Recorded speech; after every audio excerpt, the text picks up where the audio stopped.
Hi there, welcome to Suburban Cauldron. I'm Amethyst, and today we're actually going to take a step off of the wheel of the year and even a step away from the lunar phases. And we're going to take a little bit of a deeper dive into something that touches all of us at least once in our life. For many of us, it's going to touch us several times. And that is the idea and the theme of childbirth and fertility and childbirth.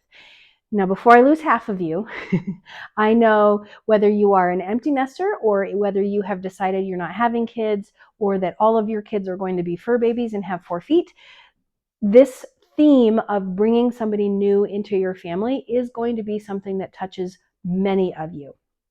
So bear with us because we are going to be able to spread out kind of the concepts and the rituals that we're doing here across those different aspects of bringing somebody new in. We're also going to bring it into the kitchen by taking this idea that when you are bringing something new into your family, whether it's a new baby or a new puppy or kitten, or even a foster kid that's coming in or an adoption situation, it is a whirlwind of activity and it can very easily become very overwhelming. So we're going to pre-prep an easy meal that you can just grab out of the freezer, throw in the crock pot, and call good. So we're going to lean in the direction of a beef and vegetable soup that's just going to be freezer to crock pot. Easy peasy. As we mentioned before, the idea of childbirth and fertility is a theme that travels mostly across the world and hits most of your world religions. And even in the neo-pagan and the Wiccan era, we see the goddess herself take her turn as mother, where she gives birth to the Lord, he grows and he becomes the man, and then he eventually becomes her consort and her partner at Beltane. And remembering that she is eternal, she has her 3 phases, maiden, mother, crone, and she will travel through all of those, but sometimes she's in multiple phases at once, sometimes even being in all 3. But she always rotates back through, where the Lord himself will rotate through, but he does reach that point where he goes young man to virile young man, and her partner to a father figure into saging, and then eventually he does pass and passes into the afterlife to be reborn and return to us at Yuletide. So we have this theme of the differences between the two sexes and between the two genders, just in the sense that women have this eternal superpower, and that is childbirth and fertility. So that's something that we can kind of look forward to, and something that we're going to carry through most of this. In a lot of your pagan traditions, when a family is bringing in a new baby, there are a slew of rituals and rites and things that are spoken over the new baby and over the new family. And in your neo-pagan groups especially, you'll start to hear this term, a Wiccaning, like Wiccan-ing, and that is really just a group of rituals or rites that are spoken over a baby. And it's a pretty broad subject, and it can be something as complicated as bringing the entire community together, the whole extended family. Everybody speaks over the baby and dedicates themselves and speaks words of love and loyalty, and they even pledge fealty to take care of the baby through its whole life, all the way through. Some people will say that no, awakening is just a dedication to a witch's path until the child is old enough to choose their own path. Some people will say, well, yeah, but you also want to throw in this naming ceremony, which is where we dedicate their legal and public name, but we also issue them a more private and magical name that we use in those magical circles in their life. So it really does kind of span the gambit of aspects on how we handle these things. And like I said, you can have rituals that are broad, that expand through the whole family, or you can have a very private ceremony. So it's really kind of all up to you. So here we're going to focus mostly on that one moment that to me is one of the most important and the most intimate moments in a family's time, and that is the first evening, the first time you come home, and just developing that new family bond among yourselves. This is something that, again, you can have people involved with it. It's kind of up to you on how you want to handle that. It's not even something that has to be done right away, but it probably should be done fairly early on, just because the biggest part of this is introducing the baby to not only just your family and developing that bond, but also introducing your little one to the household gods and the guards that watch over you and your family.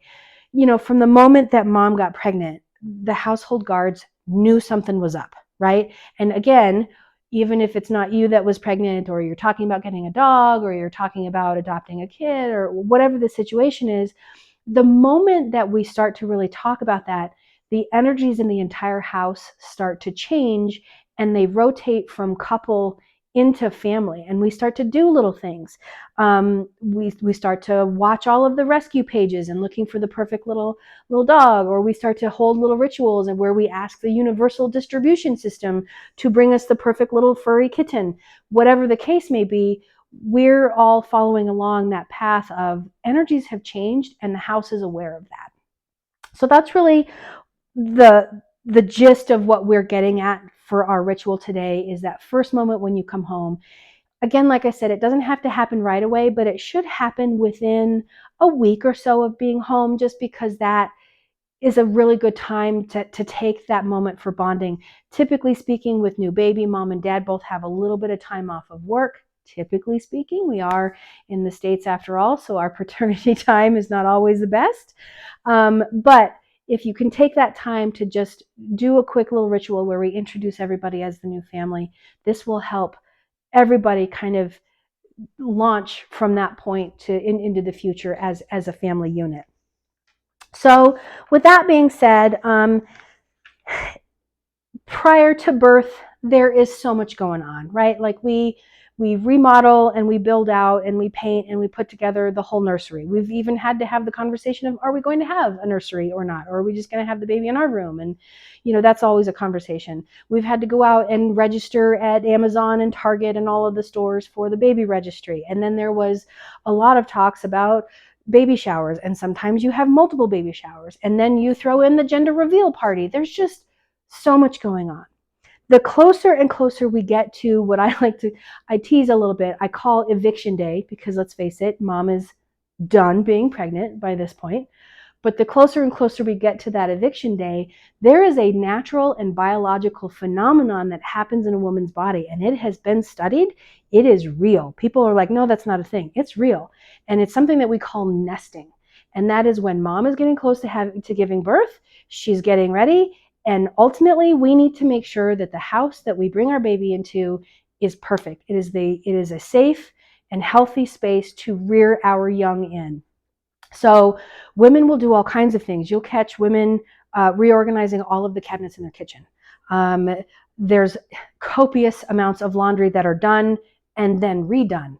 I even had third party here, but I had a friend tell me that their good friend contacted them and said, you got to get me out of the house. And they said, what's going on? What's the problem? And she said, I have now folded, color coded, and refolded and reorganized the entire linen closet 3 times.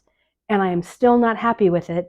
And it's just because I'm nesting like crazy and I need you to take me away from the nest and get me out of here. So it is definitely, it's a thing that we go through. Even again, if it's not in your family that you're having the baby or you're bringing something in, you know, even as you're getting prepared to bring in a new puppy or a new kitten or whatever the case is, you're still doing a little bit of nesting. You're making sure that things are safe in the house. You're rearranging where you keep stuff that, you know, they might get into. You're making sure that the bathroom is a good space and you have a baby gates and you have the litter boxes and you have all of the things that you need when you bring this in. That is considered nesting, right? Your body kind of goes through this phase of making sure that you have created a safe space. So we're going to lean heavy on this behavior of nesting, and we're going to take the time and do a little pre-prep for the meals that are going to have to happen. I mean, we still got to eat, right? And, you know, I will tell you a little anecdotal story. I asked my partner, because I have a stepdaughter, I asked my partner, what was it like the first night that you brought the baby home? And they said, you know, it was such a whirlwind, that everything was so busy and so crazy, and we were just exhausted, and you're just full of all of the information that the hospital has given you. And I said, what did you eat? What was your first meal? And they said, you know what? I think we just got fast food. And I think that happens a lot because there is just so much going on. So it's really nice to know that when you walk in the door, you can have a meal that smells great, the house smells good and homey, so you instantly have that feeling. You're already like radiating all of the oxytocin and the love hormone like crazy from everybody, but then you walk into the home and that just amplifies because it smells like food, it's warm and it's inviting, and it just helps to know that you've still provided for your family. But right when you get home is not when you want to try to cook your full meal. So that's why this works really well. A lot of families and friends will try to put together food trains for you where they bring you food that you can throw in the freezer and they're just quick prep meals. But if you don't have that or you're away from your family, sometimes it's a daunting task and an overwhelming task to think about, God, how am I going to feed everybody tonight? So what you're going to need for your soup, you're going to need some bone broth, and you want to go with a beef bone broth. You're going to need about 2 cups of this, and this all varies. The amount that you need is going to vary on the amount of soup that you're going to need to make. If there are siblings already in the home, or maybe mother-in-law has already shown up to help with a baby, you might need a couple extra servings, okay? So adjust this as you need. So you'll need some bone broth, you'll need some frozen vegetable medley. I like the ones that have the carrots and the green beans in them just because there's a little bit of extra vitamins in there, and that's what we're really looking at. Is we like this to be electrolyte friendly and vegetable and mineral friendly, but also we're going to add in some protein and iron that mom needs to replace with some ground beef and potatoes. And you want your potatoes peeled and you want to cut them into your smallish bite-sized pieces, okay? And then you're going to need half of an onion, and you're going to split this in half. We're going to use a quarter of your onion for while we're browning the meat, and then the other bit of onion is going to go directly into the soup itself. And then you're going to want a can of diced tomatoes. I really do like the fire roasted. The fire roasted just has an extra flavor to it. And then this is also a garlic one, so that's going to add just that little bit of kick to it as well for flavor. And then our magic friend here, the Italian seasoning, we're going to use a lot of him both in the meat when we brown it and just directly in the soup itself. And then the big magic happens here in your Ziploc bag, because we're going to put everything together and we're going to put that in the freezer, and then later on we're going to throw that in the crock pot. Okay. When it comes to after everything's all set and we're coming home from the hospital, how do we pre-prep for our ceremony and for our ritual? This is one of the easiest setups. If you already have a household altar that has representations of you and everyone in the family in it, this is a really good time to dust everything off and reset your altar or refresh it, add some new pictures to it, add some new elements, and for sure, if you have imagery or statues or something, figurines, anything that represents your personal gods and goddesses in the household, make sure these go on your altar, especially for this particular ritual. If you don't have something like that, it's totally fine. You can set something up that's fairly small and just kind of out of the way. This is going to be set up overnight and into the next day. So just you want it small and out of the way, but in a spot that, you know, it can be a part of your life. And everybody's going to gather around it later. So make sure it's in a spot that's out of the way. It's not going to get knocked over, but also that we can kind of gather around it and commune with it a little bit. And then you're just going to need a cup of either water or milk or wine that's going to live near the door. And again, I know I just said milk and then it's just going to sit outside the door. No.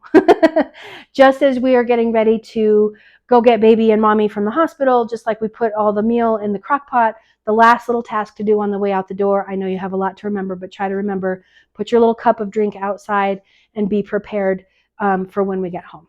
Okay. That's the easiest setup that we've got. So when it comes to the meal, as you're putting your soup together, we're going to start with getting our pan warm, and we're going to put some oil in it and start our onions. So we'll start there. Pan warmed up.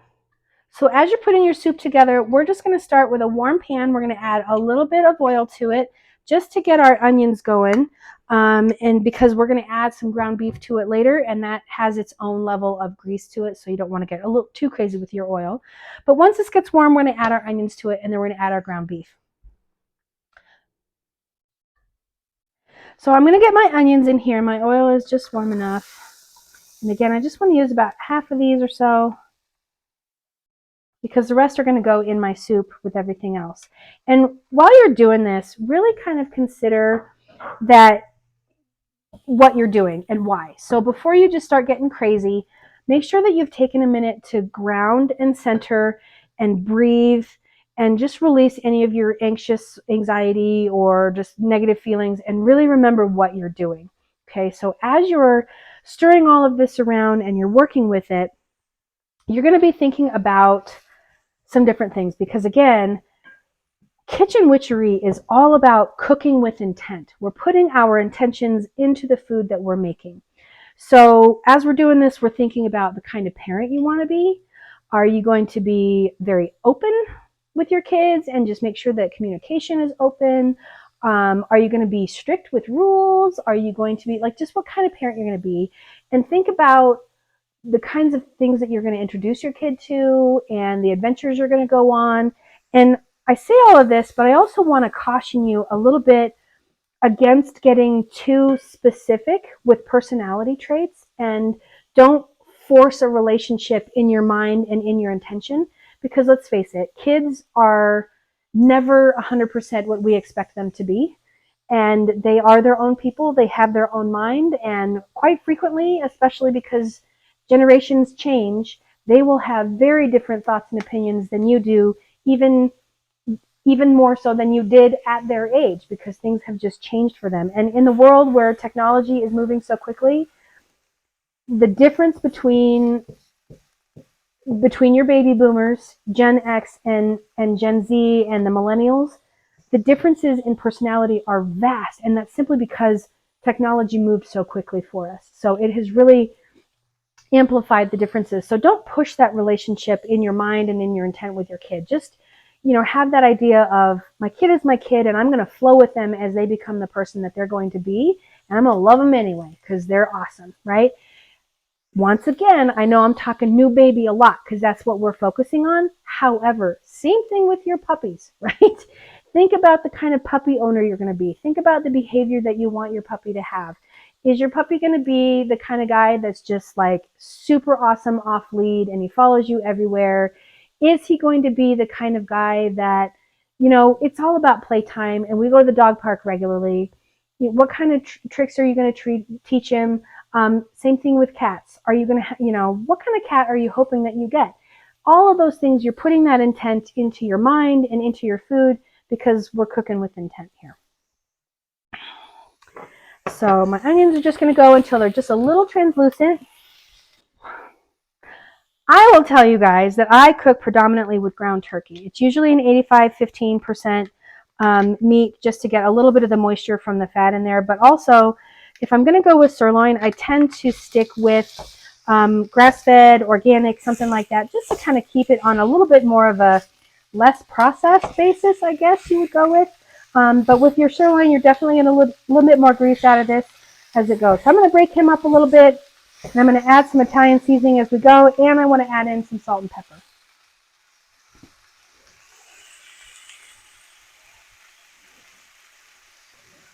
Remember to season your meat as you're cooking. Most of your chefs will tell you the same thing. If you wait either till the end or if you only season your meat, you're just not going to have the flavor that you want come out of this on the other end, and you're going to be surprised with how bland things feel.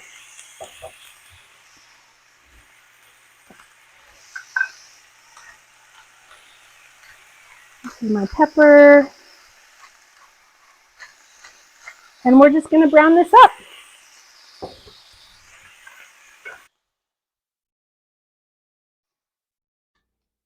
Okay, so we went ahead and we finished browning our meat and it is ready to go. I'm going to let it cool just a little bit so I don't just put it right in the Ziploc and melt my Ziploc and shock everything. So he's going to cool for a minute, but everything else, all of your other ingredients are going to go in your Ziploc. I have put mine inside a pitcher. It's just kind of a little kitchen hack that I do.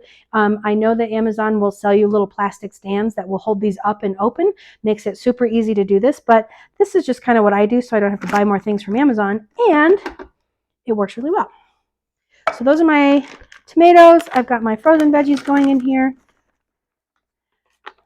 My bag's going to say, I want to leave. I've got my onions going in here, and then all my potatoes. And then on top of that, I'm going to add the rest of my beef broth and my seasoning. And then I'll add my meat kind of at the end of everything. Oops, I want to That's fine. It doesn't matter what order it goes in. It's all going in the same bag.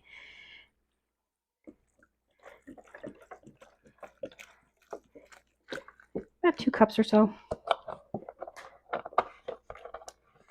And you can use whatever's left for another soup or something else. And then we're going to throw our potatoes in here. I got to change my position. Get everybody going.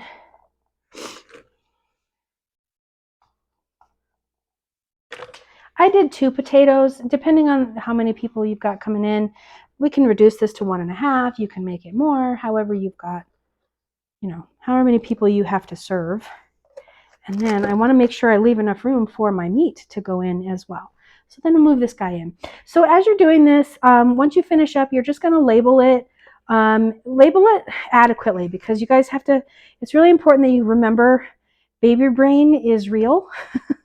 So you'll pull this out of the freezer and forget what the heck it was for, and how to cook it. And even though it's really easy to cook and all you have to do is put it in the crock pot and plug it in, I, without baby brain, managed to cook something for 6 hours and not have the crock pot plugged in. So I didn't actually cook anything for 6 hours and had to replace my dinner plan. So that's definitely something to be aware of, that it happens all the time. So this is going to make it really easy for Dad. Make sure that you label it so that it is as easy as possible for him to find it in the freezer. So I like to call it baby's first night, just so that it's like right in his face. This is what we're making for dinner. And then make sure you put on there in the crock pot on low for 2 to 3 hours, or I'm sorry, on low for 4 to 6 hours, or on high for 2 to 3 hours, just depending on how long you guys think that you're going to be away and what time you want to get back. It's totally okay to kind of shorten the time. Really, you're just looking for the doneness of the potatoes at that point. So this makes it just super easy to come home to a house that just smells warm and inviting and tasty, and yet gives you the opportunity to still have that bonding time with your family. Once I get this in the freezer, we're going to talk a little bit more about that coming home ritual, and we'll move on from there.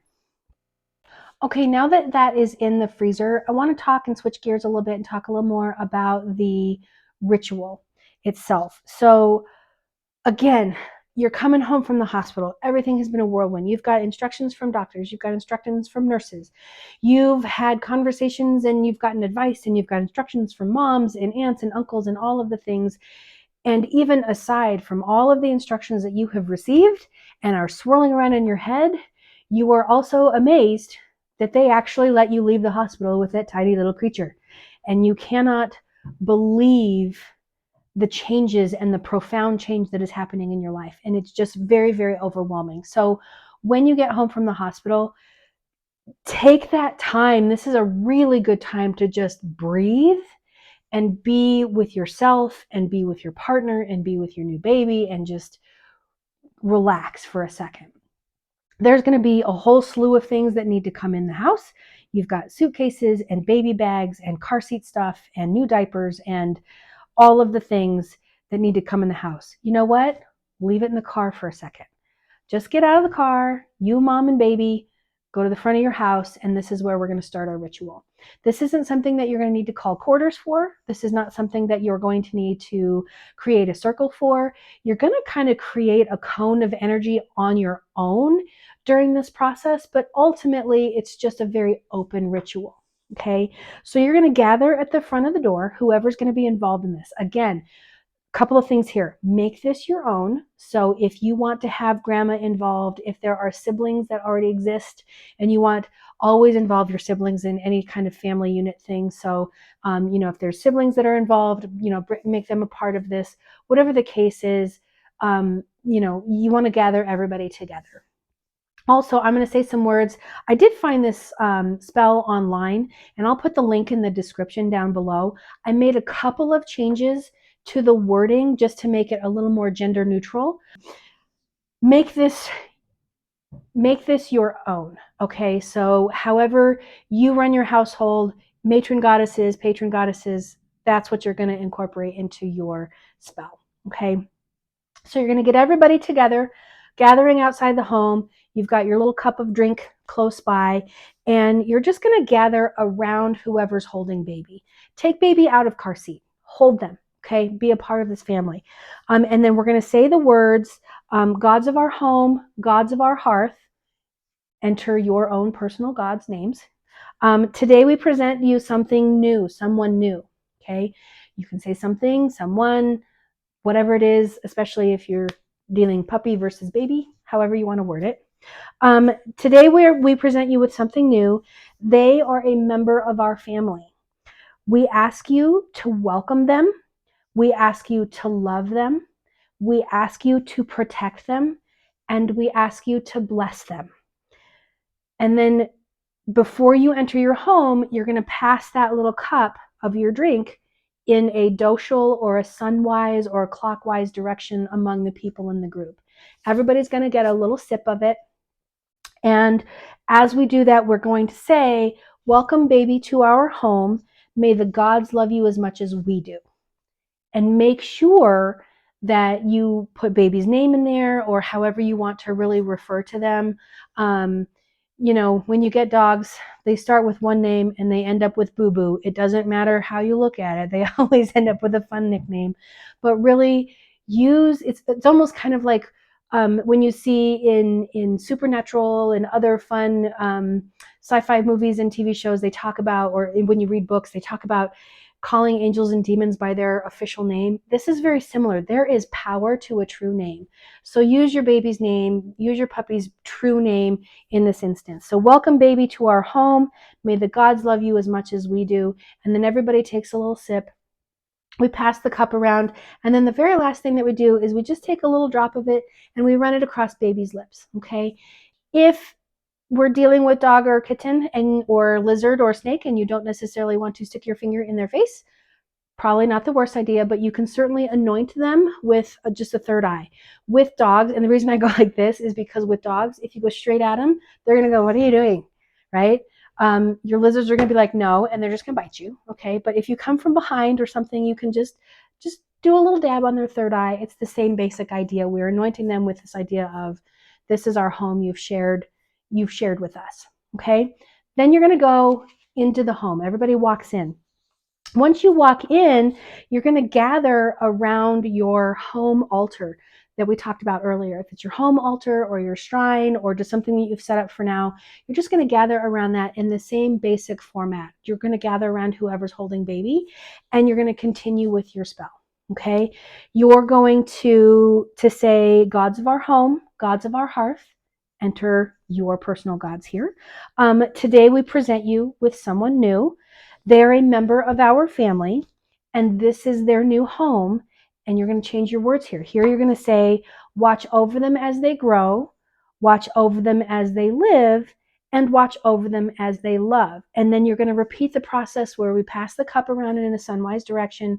Everybody repeats that, welcome to our home, welcome, baby, to our home. May the gods love you as much as we do. Similar thing, a tiny little sip, a dab of drink across the baby's lip, or an anoint on the third eye, and then we can close that ritual. But really, before you even just decide, okay, don't rush through this, right?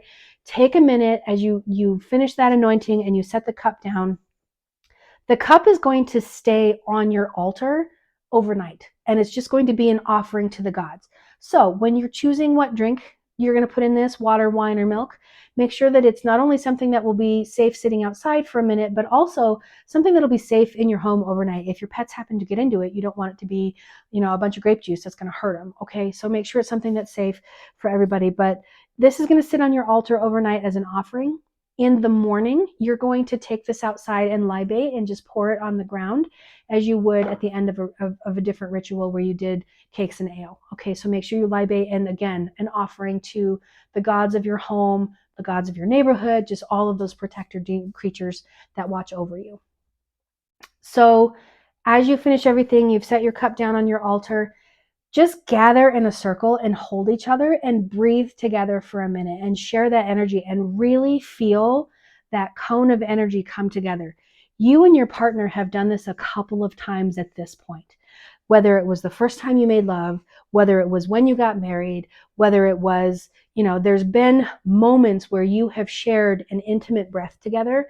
And this is why so many cultures do this where they touch foreheads and they share a breath, because that mixing of energies is so powerful. And so this is something you really want to share.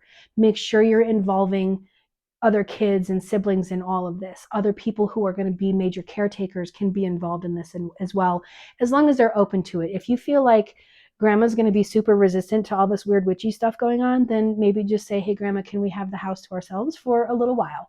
And then we'll ask you for your help, with dinner or something. So really make sure that you just take that minute to really bond with each other. And then once that's done, you're done, and you can move on with your evening, because now it's time to relax and really bond. So we can go get all the rest of the stuff out of the car, we can bring it inside, and you're going to spend your evening cuddling and coddling and playing with your new puppy and snuggling on the couch and snuggling your new baby, because this is so new, and the whole house is going to be filled with this magical energy of love and excitement. And then, you have dinner. And I actually did put my soup in the crock pot, so I've got a bowl of it here. It looks really, really tasty. I'm going to have mine with a little bit of a croissant that I found at the grocery store, because my grocery store hates me and likes to put all of the croissants up front, so I always have to buy some.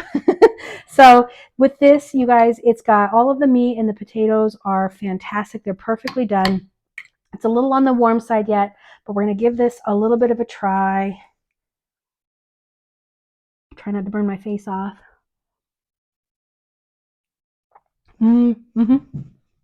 That's really tasty. So just enjoy your meal. It's a nice hearty meal. The sirloin is really good. It complements the potatoes well. This is going to be really good to have for dinner. And then you can go to bed nice and happy and full. From here, you guys, I'm just going to send out a quick blessing to you, and I hope that in any way, shape, or form, that new life and a new member of your family touches you, that it brings with it all of the blessings and the love and the power that comes from that.